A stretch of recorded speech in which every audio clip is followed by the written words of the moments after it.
of authentic points of view. Myself alone have at least 22. They come from the things that we have been through. Those things can either make or break you. Life is full of ups and downs. It's our choice to either smile or frown. Please choose to smile today, because it's one thing that's free to give away. People say that life isn't hard, it's what you make of it. But what if only struggle surrounds you? What can you take from it? Life can be hard and some things aren't fair. Please listen to others just to be aware. All I'm saying, you never know what someone's going through. Just because they look happy doesn't make it true. Hopefully this podcast will help you see you are not alone, you at least got me. We are more alike than you may know, but if we stay quiet, we will never grow. Don't ever give up, because you got this. If you quit, think of all the opportunities that you could miss.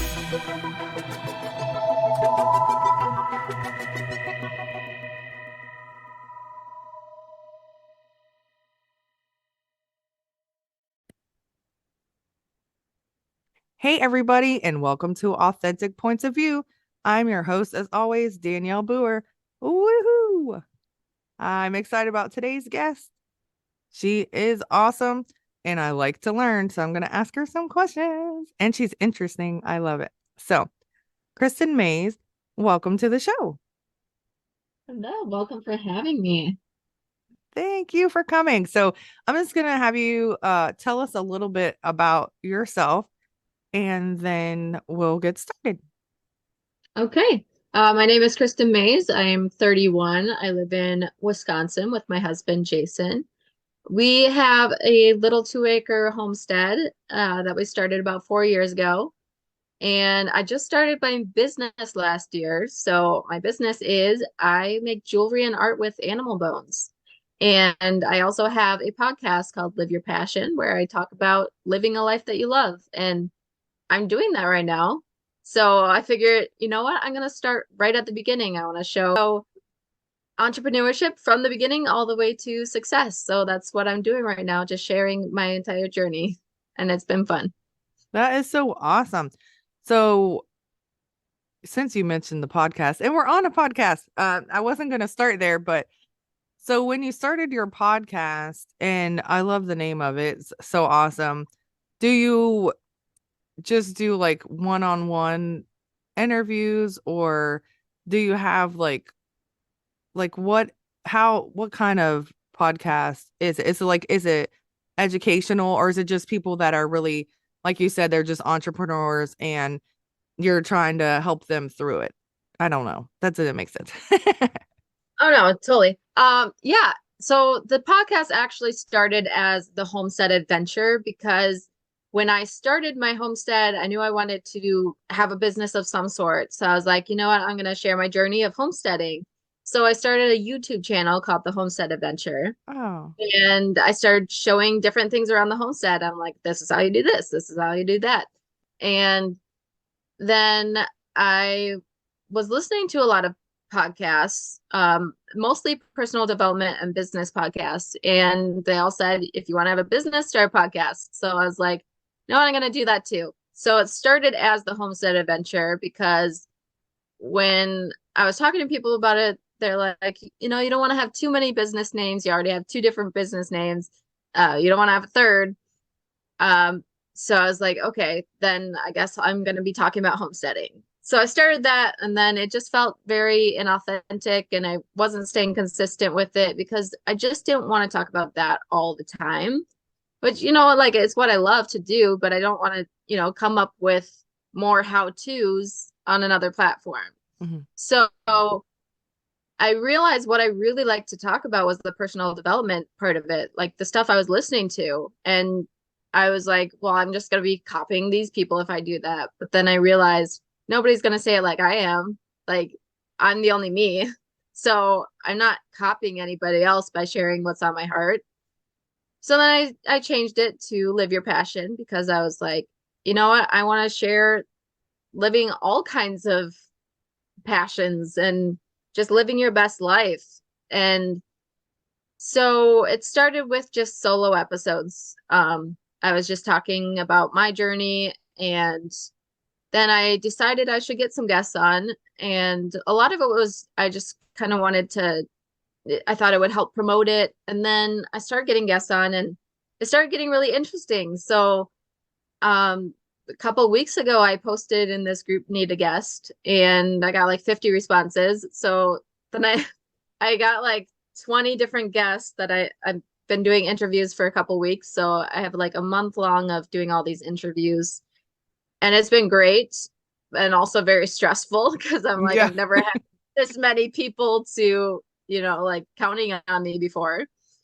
So yeah, it started off a little scary and I was like, I'm terrible at interviewing and all this stuff, but then I realized, you know what? I every new thing, you're going to be bad at every new thing when you just start. And everybody's got that imposter syndrome in them that you're like, I don't know what I'm doing, that these people are more professional than me. All this stuff comes up and you just got to work through that and realize that, you know what, it's going to be rocky at first, but you're going to get better at it. So probably around my 10th interview, it started getting better and I started feeling more relaxed, and I actually got really excited about these people and I wasn't thinking about just me anymore. And I was like, I really love what this person has to say. Like this one went really well. And so now I'm getting really excited. So what started off like as something about, I want to promote more. Now it's becoming more authentic, and I think I'm going to lean a little bit more towards that, but I also really do still like the solo episodes as well. Yeah, I love talking to people. And so it's really funny because like the episodes I've done by myself, I've only done 3 by myself, I think. But they don't get as much listens as if I'm interviewing someone because I think that people like when I go back and forth with someone and like I love people and I'm silly. So like I make it like, oh, and people are like, oh boy. I don't do that by myself, because that's weird. I'm not gonna be like just laughing at myself or whatever. But I yeah, mean, I again, yeah. Yes, I could. No, but I love it too. It's very fun and I love meeting people from different like cultures, countries, different things, and it's really cool. The only thing that's hard for me is the time difference. Like when I interview people from Australia or something, it's so yeah, hard to schedule. It's like 14 hours ahead or 13 hours. I'm like, oh my goodness. You're in the next day and I'm confused. yeah. So all right. Now I'm going to ask you a silly question. What exactly is a homestead? Is it like a farm or what is a homestead? Yeah, absolutely. I remember I hadn't used this term until I got into it because I didn't know what it was either. I thought homestead just meant a home, a Oh, house. yeah. But no, a homestead is kind of like a hobby farm. So it's basically, a small farm, but you're not a commercial farm. You just grow your own food and you can things and you're just self-sustainable. So for me, my homestead is I grow my own vegetables and fruit, and I even grow some nuts, and I can my own food. I raise my own meat animals. So pretty much most of the meat we eat is from the farm. Most of the vegetables we eat are from the farm. I have chickens for eggs, so I never have to buy eggs. I've got about 5 dozen in my fridge right now. So yeah, it's all about self-sustainability, growing and raising your own food mostly, and then kind of learning primitive ways of life almost, I guess. Like learning a lot of people have their own like solar energy or like we have our own well. There's a lot more that can go into it, but you don't have to go like completely off grid to homestead. You can if you want, but I really like to learn how to do my own things. Like I even got into, I wanted to learn how to make my own leather, which I'm What? not actually doing right now. I was tanning pelts at one point, but I realized it was a lot more work than it was worth. Um, but I do, uh, so I don't do full taxidermy, but I work with the bones and the feet and the skulls of the meat animals, and it kind of started from raising my own animals and then not wanting any of it to go to waste. So then I started making things out of them and then selling them. And I'm like, well, this is what my business can be. Because I knew I wanted a business. I just didn't know what it was until I just started trying things. That's So that's cool. what a homestead is. Yeah. Wow. So when you're when you had that idea, like let's make jewelry out of these bones, what was the first thing that you made? Like that you tried to make? Yes, absolutely. So this is a whole journey here, and I can go back to the beginning. So pretty much my whole life, I didn't know what I wanted to do. And getting into uh getting into school, you get that sheet of paper first day of kindergarten. What do you want to be when you grow up? And you got these boxes of like five different areas, and you Hmm. have to choose one. And so my whole life, I thought I had to fit inside a box. And so I struggled so much trying to find a career, or some way to make money, and I hated all of it. And then I decided a long time ago that I wanted to have my own business, but I didn't know what it was. And I still struggled with it for a long time. And then I started bartending and I started making money, and I had a flexible schedule. I was working 20 hours a week. I didn't have to work more than that. And then that's when I stopped worrying about it so much. And I'm like, you know what? I'm just going to relax for a little bit and see where things go and stop trying to force everything. And that's when I decided to have a homestead. I was like, you know what? I'm not going to worry about what I'm going to do with my life. I'm just going to enjoy my life right now in this moment. So I got obsessed with plants before I went on to buy a homestead. And I was like, in order to grow these plants, I need some room. I need some land. So that's where that started. And then I was researching a lot of different things on what kind of business do I want. And it started with, I want to make goat milk soap. So I was like, okay, I want to make goat milk soap. So I spent like 3 years collecting all the recipes of all the different kinds of soap I could make, and like lotions and anything that's similar. And then I waited till we got the homestead. Then I waited till I got goats. And then I waited till she had kids. Then I waited till I milked the goat. And then I made my first bar of soap. And then I made my second one. And then I made about 5 batches and realized I don't enjoy this. No. So I spent 3 years researching Oh man.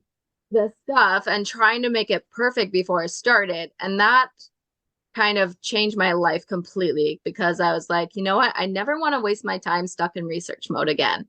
Like, I have to get out there and actually do it in order to make any change. And I'm not getting any younger. I'm 31 now. I don't want to wait until I'm 50 before I actually start something. Yeah. So then I started actually doing things. And I just started trying a bunch of different things, and I started raising meat rabbits. And when I was raising these rabbits, I remembered, rabbit foot keychains when we were kids, Hmm. lucky rabbit foot keychains. And I was like, you know what, I can make that out of this. Like, so I made them, and it was fun for me. Like, I obviously had to go through a lot of, you know, personal struggles with, learning how to kill animals first, because that wasn't easy for me. Like, but I went through all these internal struggles of, do I want to be vegan? The answer was no. So then I was like, okay, well, if I want to be self-sufficient, I should raise some meat animals so that I'm not supporting these large factory farms. So I'm creating more food for the world by creating food for myself. And so it's kind of started with that. And I just made these keychains, and they became a best-selling item on Etsy within 3 months. And then I was like, and then I was like, what else can I use from this animal? I don't want any of it to go to waste. So then I started saving the skulls, and I made these skull necklaces. And then I also kind of started with herbs too. And then I realized that I like doing this stuff better. I like uh creating art, and I like the creepy oddities part of it. So I was like, I like doing this. And that's where it all started and how it's progressed.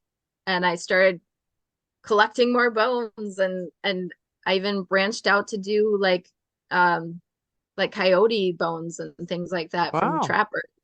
So so it started with my own farm. It started with not wanting any of it to go to waste. It started with wanting to have my own business. And I'm also very artistic, so I wanted to use my artistic side in my business. And then it keeps progressing and I feel like I finally have a direction with where I'm going with things. And I get excited about it. And I love making like necklaces out of teeth and skull mounts. I'm doing like artistic skull mounts now. So it's a lot of fun. That's cool. So let me ask you a question because I have a weird background, not with bones. But I'm actually a nurse. But I don't I try to help heal bones. But so my question is, okay, I was a wedding photographer. Have you ever, and you can't really send those in the mail, but have you ever thought about doing like headpieces and different things with the bones, or have you tried that? Because there's a lot of weddings, especially like October weddings and different things, that I think that that would be, I don't know if you've done it, but if you venture out into that, like even the bones, and I know I'm not saying you have to start doing flowers, but like even the bones and floral arrangements or like in the bouquets, like I've seen a lot of those that really, might help you kind of venture out into that. Have you tried anything like that yet? Like you mean like headpieces like tiaras made out of Or yeah, bones or like yeah, like that. you know what I have. I just haven't quite gotten there because I have every idea that I could possibly have. I've always been very thorough like that. I literally have thousands and thousands of pages of ideas from the past when I would be stuck in research mode. So I still have that in me where I'm like, I look at every single possibility I could ever do. So yes, I have definitely thought about that. Um, I have so many ideas, and then when I look at what I actually have, I'm like, that's it. That's all I have so far. Because in my mind, I've done all this stuff. Um, but it's very time consuming, especially when I'm cleaning the bones myself. You know, I gotta skin it. I've gotta Wow. take all the flesh off, gotta feed it to the beetles, gotta degrease it, then I gotta whiten it, then I gotta paint it. You know, it's like there's a Yep. whole process when you're cleaning the bones yourself. And and then there's also the fact that I'm remodeling my entire house and I'm still working on the Oh. weekends. I still have my homestead. You know, I still take care of the animals and the plants. And so it's definitely going slower than I want it to, but I get really excited about all of these ideas that I have. So that is on the list, but I just haven't quite gotten that. Well, yeah. So thank you for explaining.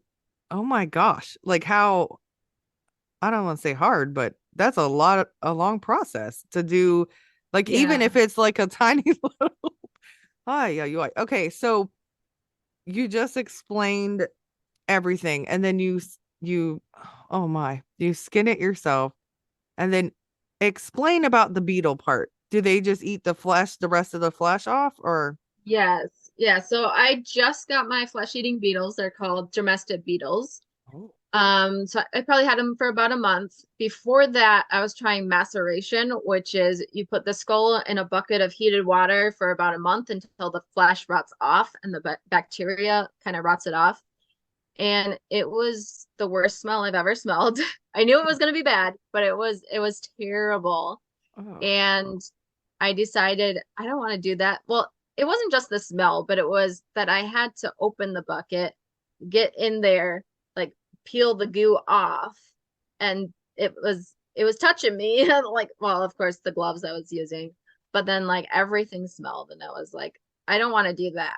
Like I like what Mm. I do, but I don't want to do that. That's gross. That doesn't So sound fun. yeah. So I'm totally fine, skinning heads, gouging out eyeballs, cutting out tongues. I'm totally fine with all that. I even just built a brain blaster to blast out brains, you know. Oh. So so I'm totally fine doing that, but I just don't like, the smell of maceration. So I was like, okay, if I'm gonna keep doing this, I need to find a better way. So I finally got some beetles. I had thought about it for about a year, and it's been going really smoothly. They eat very fast. I feed them bones every 2 days. And so I do the most that I can before I put them in there. I get most of the flesh off, and then I actually have to like let the skull dry um by a fan, so it kind of like turns into jerky like, and then feed it to them. I can't feed them wet bones. So there is still a process, but they take care of like all the rest of the flesh that I can't get to. Trying to pick out brains with a stick isn't very fun. It's very time consuming. No. So yeah, Well, so yeah. So it's cool. an Go ahead. interesting thing. Sorry. No, that's okay. Thank you. This is so cool. So I was excited to talk to you because I'm like, I have never talked to anybody that uh, probably I have, but we didn't really speak about it. So the you're really helping teach us like what the process is, and it's my I just want to say kudos to you because I have, which is one of my jokes. I was doing stand-up comedy. Dr. TikTok, he diagnosed me with anxiety and ADHD. I cannot, like, I would drive me crazy. Like the whole process of, I think after like step 3, I would be like, oh, well, like, but once you see the end result and you see how beautiful it looks and people are wanting it and buying it, and then if you ever saw somebody wearing that would make you feel good, and then I guess that would motivate me to keep doing it. But good for you. And you're only 31. That's awesome. Like I am 40. And so last year I just started doing all these things I wanted to do. Definitely not what you're doing. I wouldn't be brave enough to do that. But I like started stand-up comedy and started the podcast and started becoming a life coach and became a co-author of a book that's supposed to be published this year. So I started doing all these things that I was always scared to do.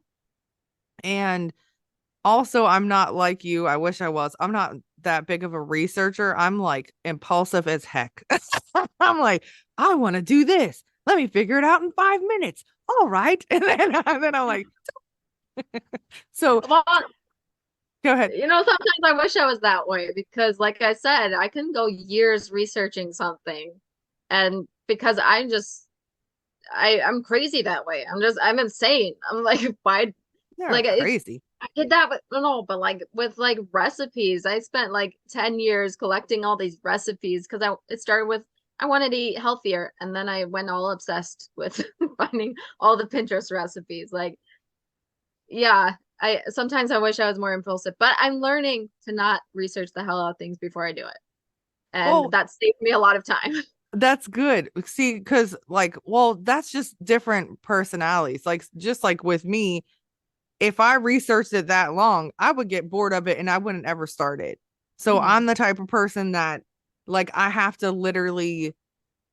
start because then I'll never start. So that's the only reason I'm like that. But my sister is very much a researcher. My fiance is very much like he wants to start this business and he has been learning the ups and downs and all the stuff before we even buy the equipment or do anything. Like he's learning, he's like, I need a 200-foot hose. I need this. I need that. So that's good to be like that.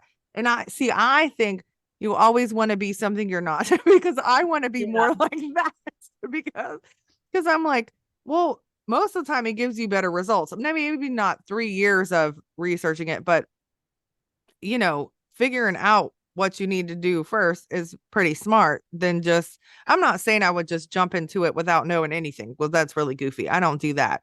I might figure it out for a little bit and be like, well, okay. And then, but that's honestly how my one business I wanted to do, how it failed because I had no clue what I was doing and I got frustrated. I made one thing and got frustrated and never did it again. Well, that's not smart either. Then I wasted money, wasted time. So, yeah, I think we're always just like me. I want curly hair, but my daughter has curly hair and she wants straight hair. It's like Yeah. you always you always want what you can't have. So with the edible plants, what exactly? So I know like Well, those are herbs though. Because I was thinking of like mint and parsley. So what edible plants were you into before you even started the homestead? Okay, so this goes along with my over research. So literally every plant on the face of the earth I wanted to learn about and grow. Wow. Every plant. So I also spent years like collecting every single plant that I could possibly learn about, put it in like a Word document, copied and pasted, and I started with A to Z. And Oh I my went to goodness. like every website on the face of the planet, like, okay, these are all the plants that they're telling me about. So I collected all these, then I organized it into A to Z and kind of went down to, okay, these are all the plants that I can learn about. And then I went and started with A. I learned about agrimony. What is it good for? How do you grow it? Where does it grow? So yeah, I went through that too.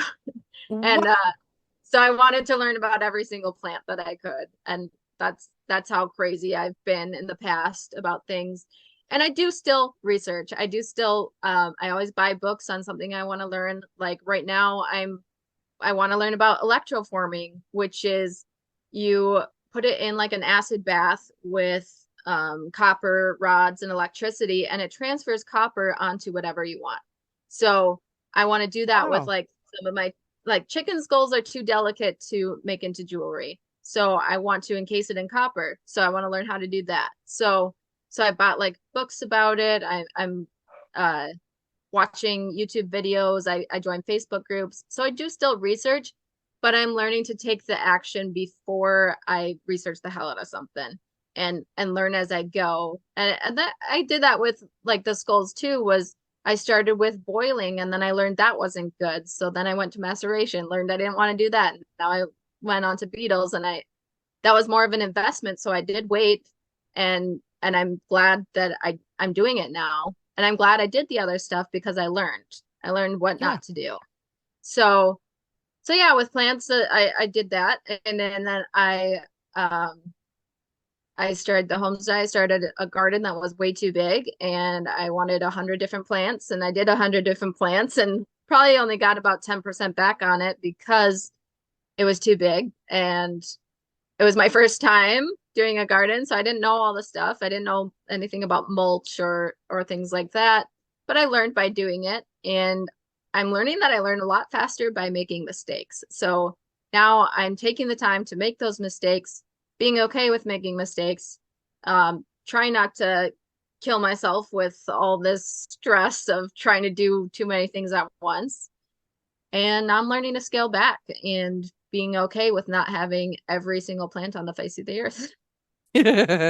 Well, see, I think that's a great point that you just made, and that's how I learn. So that's why I just do stuff like eventually because you do learn better and you grow from literally doing it the wrong way or doing it maybe like a harder way or whatever way. And then like you develop a better like plan or whatever process from learning those or making mistakes. Like, honestly, I mean, I think that in everything we do, that's what makes you stronger as well. Like, if you started your homestead and everything went perfect, if one little thing went wrong, you would be like, well, maybe not you, but I'm just talking in general. Yeah. They would be like, what?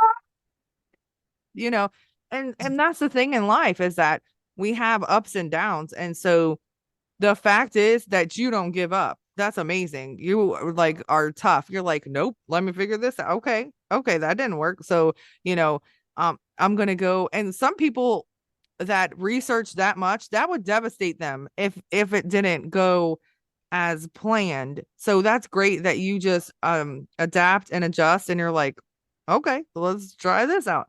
And and now you're doing it a much easier way, a faster way, a better way. And that's wonderful. So let me ask you about now. I cannot, this is funny. Okay, maybe not funny. If you like plants, it's a little bit funny. I made I made a joke. My sister had greenhouses, so like she's my half sister, and her other dad, they owned all these greenhouses. And so anyway, so she took over one of the greenhouses. But she grew up with it. So she knew what to do, of course. Like that's what they did. They always went to all of them. She was taught how to take care of the plants and the vegetables, whatever, whatever. And so I went and helped her one time.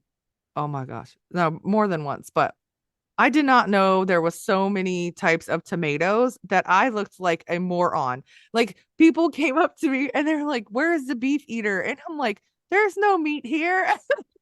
And they're like, "Really? What's wrong with you? Why are you working at a greenhouse?" So it took me a couple days to like just literally when no customers were there, I had to walk around and look at names and things and like start figuring it out. Like, what are these plants? Or like, what, do they need sunlight? Do they need shade? I don't know any of this stuff. And so it was really intense, and which sounds really dorky of me, but I did not understand. And she grew up, they have a farm. So she grew up, you know, doing the greenhouse and living on a farm. That's normal to her. But somebody like me, I lived in Germany twice. We went all around. So we lived in cities a lot and on military bases.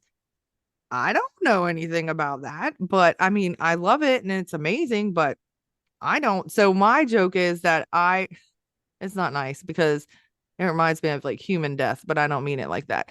But I say that I have a blue thumb instead of a green thumb because I cannot keep plants alive.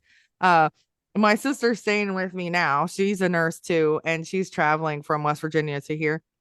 And on her, like, she has a little deck on the room, and she just got more plants. I just saw them today. I was like, "Oh, you got more." But she has beautiful, and she has her little she's growing mint, parsley, and something else, like, and so her plant, she had the one plant for, I don't know, 3 years. I don't know. That's not even close. 5, 4, 3, but a lot of years. And it looks so pretty. And I'm like, nope. She gave me one time. Can't even keep it alive for like 2 weeks. It's sad. So how did you adjust? You said you had too many, like 100. That's a lot. But they all need different things, like different soil and different, some need the shade, some need a lot of light. So how did you adjust it to now? Like what changes did you have to make to basically have as many plants as you could but keep them alive and thriving? Yes. So that is the good thing about my over researching, was that it is a lot more complicated than people think. There, like, for every single type of plant, there's hundreds of varieties. Like I said, there can be hundreds of varieties of tomatoes, like things that we don't even know. One year I bought white tomatoes. Like there's so many things. Wow. Yeah. And I loved learning about the really crazy ones. Like I bought a plant called strawberry spinach, which was like spinach, but also had little red berries on it. And then there's so many like really cool things of like I want to grow the white strawberries, and I also bought like white blackberries, like um and when I did fruit trees, I spent probably a good 6 months searching for like, so I'm like, okay, so I want all the fruit trees, which of course I did. I have about 40 different varieties of fruit. Wow. And I, yep. And then I was like, okay, so let's start with apples. What kind of apples do I want? So I looked up all the different types of apples. I picked the ones that will grow in my zone. So I kind of like I start with everything, and then I go down the list. Okay, does this grow in my zone? Is it tough to grow? Is it resistant to disease? Is What kind of pollination partner does it need? Do I like this type of apple for the pollination partner? Is it interesting? Like I have an apple called Arkansas Black Apple, which is an apple that's almost black in color. And Cool. then it's supposedly really tough. My fruit trees haven't fruited yet. I planted 3 years ago, and it takes like 5 years to start fruiting some things. And so I just got things that were really interesting. I was like, so I like this black apple. It supposedly is really tough at first, but then the 3 months in storage, it becomes really sweet. And then you can use it for like winemaking. And then I got an apple um, called Spitzenberg, which is good for cider making. So I wanted all these different areas, and I got like these plums that are called the bubble gum plum that Oh, taste like bubble gum. And yum. so I got like all the really cool varieties so that I could be, different, and like it's exciting to me. It's so much more exciting than growing, just broccoli and carrots. I was like, I want to grow the stuff that people have never heard of. I want to bring it to the farmers market and be the most interesting person there. I want to bring something to this market that people have never seen or heard of, because I don't want to be just like a regular grocery store. I want to show you that there are more possibilities in life than what you see. So, so that's kind of where that started. And then the research stuff for plants. I did research after my first year. I mean, I did research before that, but I learned that my broccoli wasn't growing at the same time as the carrots grew, or at the same time as the eggplants were going to grow. And I learned the difference between cold weather and warm weather plants, and those have to go in the ground at different times. Some things you got to start indoors, so I needed to learn how to start seeds indoors, and that goes along with you got to have the right kind of lighting, you got to have the right kind of potting soil. I learned about fertilizer and mulch. So it really is a lifelong process of learning, because no gardener is ever going to know everything. It's one of those things that it stays exciting because you learn more every year. So it's definitely not for everybody if you feel like you don't really want to learn, you're not really passionate about it, because you are going to have a black thumb if you don't really know what you're doing, because there's a lot more involved than people realize. So, Oh my. Yes, yeah. absolutely.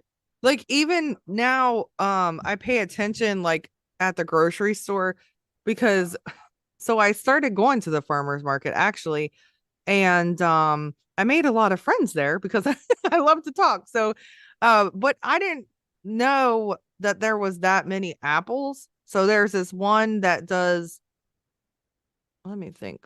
They have like nuts too, but they do peaches for a while. We're in Georgia. Mhm. So that's like a big deal. But they have peaches when they're in season, and then they do apples in the fall. And they were saying all these names of apples. I'm like, what? But then I found that I like there's a big difference in them. They look kind of sort of the same, but like say like a Honey Crisp or like a Macintosh or whatever, and they have a total different taste to them.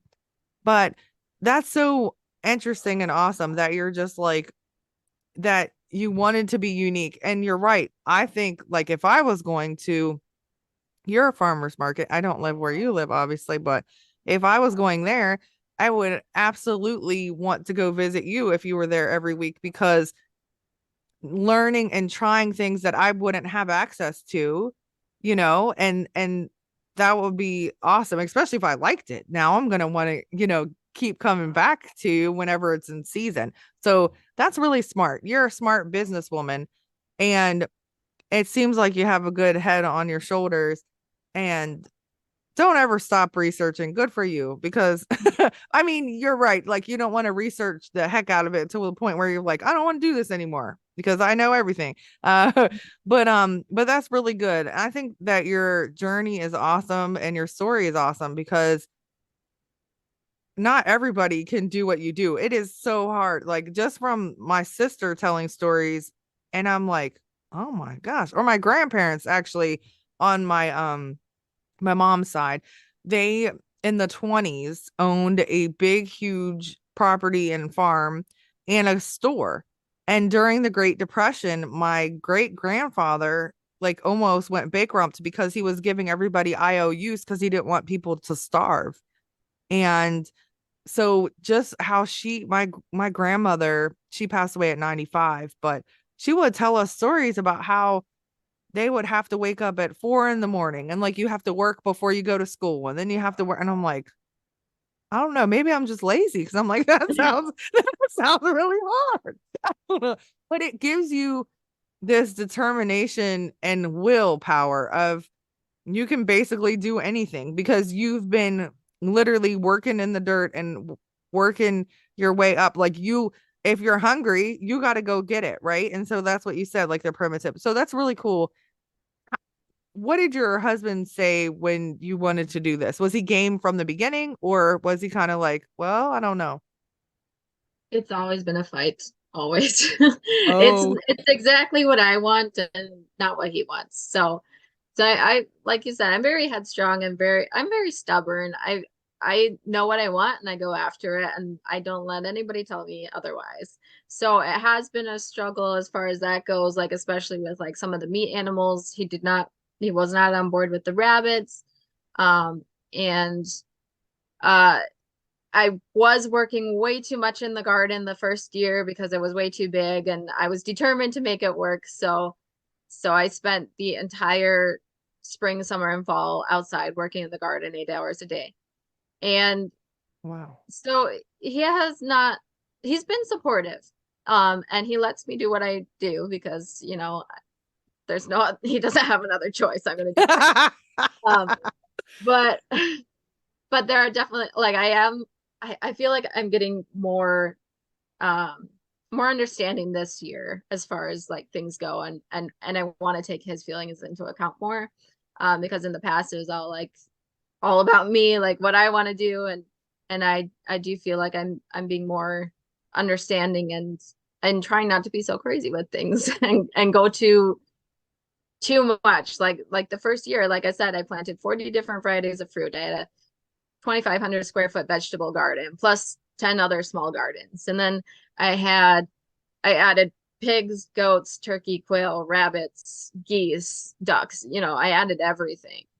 And and then I needed his help in the first year. And then we needed to build all these structures and we were remodeling the house. And our house was built in 1910, so it needs Wow. updating. And so he was thrown into all this work he didn't want to do and now I'm just scaling back and realizing you know what this isn't what he wants and if I want to keep doing it I need to learn to do it myself as much as I can um because this is what I want and it's not necessarily what he wants and it has been a struggle as far as trying to find things to do together because we have different interests and in the past I was like but we're partners and I want you to want these things but I'm realizing that I can do my own thing and he can do his own thing and I do need help sometimes and I just need to not force it on him you know so so I'm learning how to do things more more simply I guess and Yeah. not make him do all this other stuff that he doesn't want to do.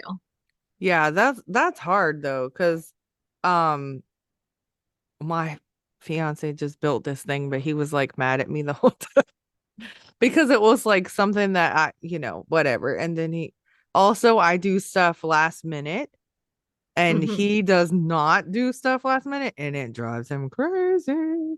And he'll be like, "Why do you always do stuff last minute?" I'm like, "But it's not last minute to me." But I try. Like it's just I take on a lot as well, not physical stuff, not like that, but just like a lot of stuff. And so then sometimes, I don't want to get overwhelmed, but if I ask for help, it usually is at the last minute because I wanted to try it myself. You know what I'm saying? Like, so that's Yeah. why. But yeah, I understand that dynamic, but they're supportive and they love you, but it's just like it's a lot, Mhm. especially in your instance. That's a lot of physical labor and thinking, like brain Yeah. wise too. I mean, cognitive, like just building and thinking, okay, now no, this has to go over here because, this gets the most shade, or this needs to go over here because it's away from this animal or whatever. And I wanted to ask you one more thing.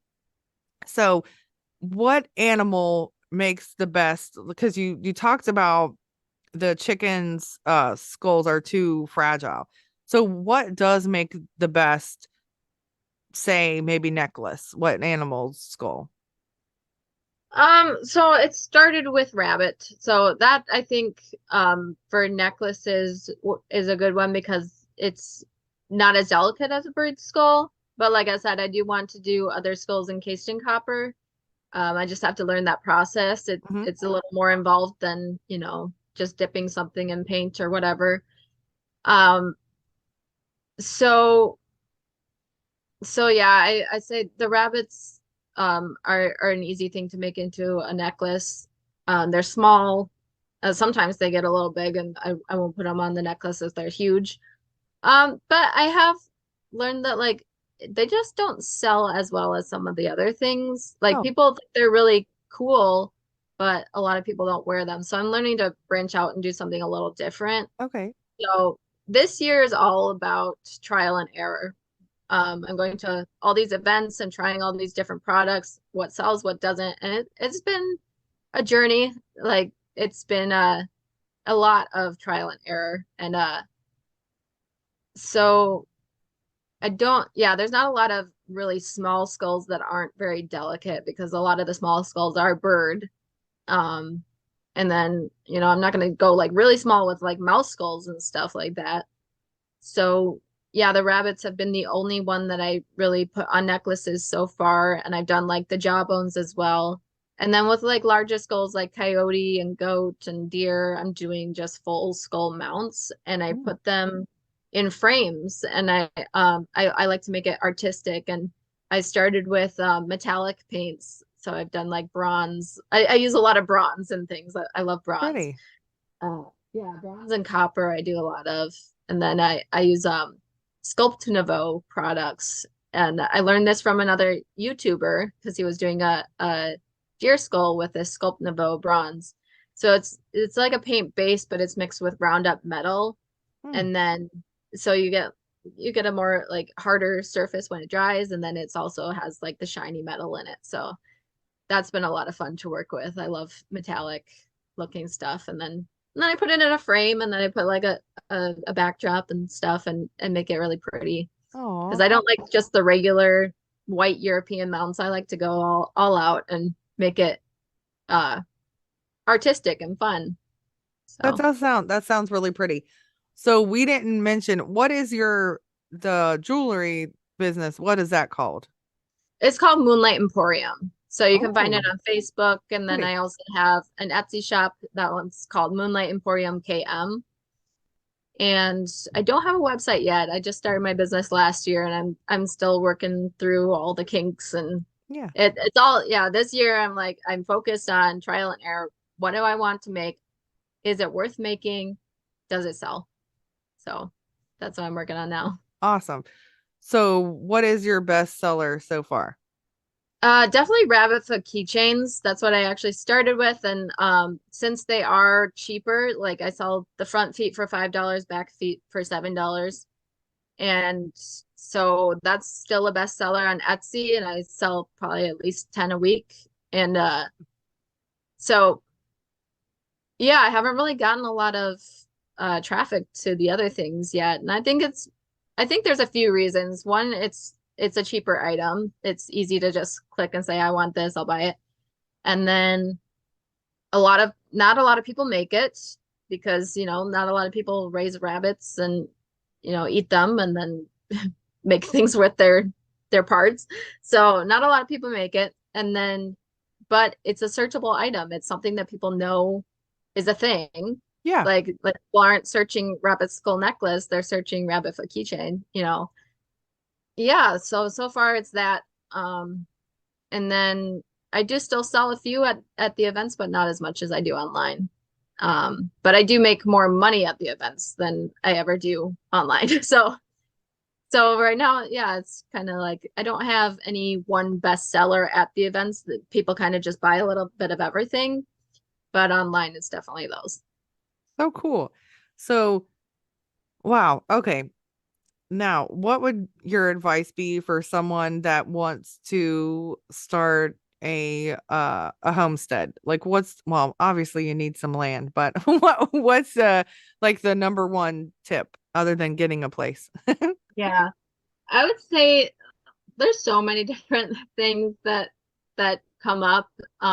First, it's make sure that you have a passion for what you do before you do it because it is a lot of work and if you don't have a passion for it, you are going to give up within the first 2 years, because my first 2 years, everything went wrong. All the animals were dying, all the plants were dying. I had to rebuild structures all the time because I didn't do it right the first time. Always build things right the first time instead of cheap, because you're going to have to redo it. It's going to be more expensive in the long run because you're going to realize I have to go the expensive route, because these ghosts keep escaping, or, this is already falling apart because I used, just random wood from around the farm that I found, you know? So, it's before you start a homestead, make sure that you really want it. Um, and then yeah, build things right the first time. Don't bring animals home that you don't have a place for. I definitely did this in the beginning. That's the one thing that I was really impulsive about, was I see a cute animal and I buy it. So I just kept buying animals. I had to like, quick, Jason, we need to build an enclosure for these animals because I just bought 10 of them. So Oh, yeah. So I think that would be my best advice, is to expect failure and know that failure is a learning tool, and that you will learn so much more by actually doing it than you will researching it. So be impulsive in that way, but don't be so impulsive that you have no idea what you're doing. And don't be discouraged when your animals die, or when, something doesn't work out the right way, because you will have animals that die and it's hard, but every single homesteader goes through this, and it's not always your fault. Sometimes it is, but you got to have grace with yourself. I've had sometimes I've had a couple diseases in my flocks that I could have prevented, but I didn't really know how to prevent it beforehand. I had about 70 rabbits at one time, and I know that they die in heat, and we had a heat wave. So I brought them all down to the basement for about a month while the heat wave was here, because they would have died out there. And then they all got coccidio, which is a disease that they get from being on the ground. And then I lost about 30 of them. So yeah, so I definitely had times where, it was my fault, but it happens, and I'm not gonna, cry about it. Yeah, of course I cry. Of course it's hard. Of course it's stressful, but you have to expect that, and kind of develop a thicker skin when you do this, because um you're gonna learn very quickly that you're gonna have a lot of disappointment, especially in the beginning. But I'm in my 4th year now, and things are really running smoothly right now. Um, and I'm learning to cut back on things, and really focus on just a few things, and it helps a lot, because back in the day it was very stressful. There was so much. So start small. That's a big thing too. Start small and grow from there. awesome advice. So where can we find you? You told us about your Etsy, but you don't have a website, but do you have, like, if are you going to be in a farmer's market? You already have it scheduled and somebody in the area can find you, or? I'm not doing farmers markets this year. I'm Okay. doing other events for my oddities business. So I go to like witchcraft events and oddities events and things like that, because that's where people are going to buy my stuff. But I post everything on my Facebook page, Moonlight Emporium, Okay. and you'll see it's me, because my name, Kristen Maes, it should say somewhere on there that it's me. Um, and then I do have a podcast called Live Your Passion. You can find that on Spotify, Apple Podcasts, Google Music, and I think or Google Podcasts and Amazon Music. And I do also have a private Facebook group called Live Your Passion that goes along with the podcast that you can join. And hopefully I'll have a website next year, but right now it's kind of like I don't really feel like I'm fully developed yet to really dive into that yet. So I'm pretty much tied to Facebook. I've tried Instagram and I just can't get into it. So eventually I'll branch out. Yeah, I like Instagram, but it took me like a year to figure out what the heck was going on. Uh, Yeah.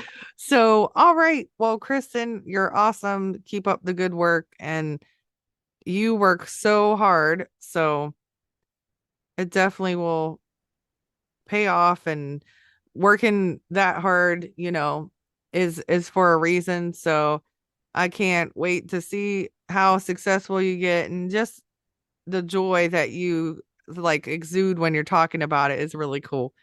So thank you so much for coming and talking to us, and you have a great day and good luck with all your businesses. Thank you. Thank you for having me on. This was fun. You're welcome. Have a good day. You too. Bye. That was cool. So how awesome is that? She doesn't let anything go to waste, and she learns and researches. That's so awesome. Like I said, I wish I researched things more than I do. So, Kristen Maes, go check her out. And Moonlight Emporium, that's really neat. My daughter would like to have a rabbit's foot, I'm pretty sure. So, I'm going to check it out too. Thank you for watching and listening. Thank you for being awesome, awesome audience. I love you guys so much. And thanks for listening to the Authentic Points of View podcast. I will talk to you and see you next Wednesday. Thank you. Bye.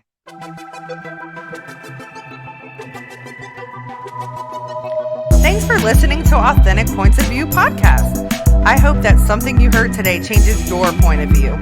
If you would like to share your views, please email me at authenticpointsofview@gmail.com or leave a comment on Facebook at Authentic Points of View podcast.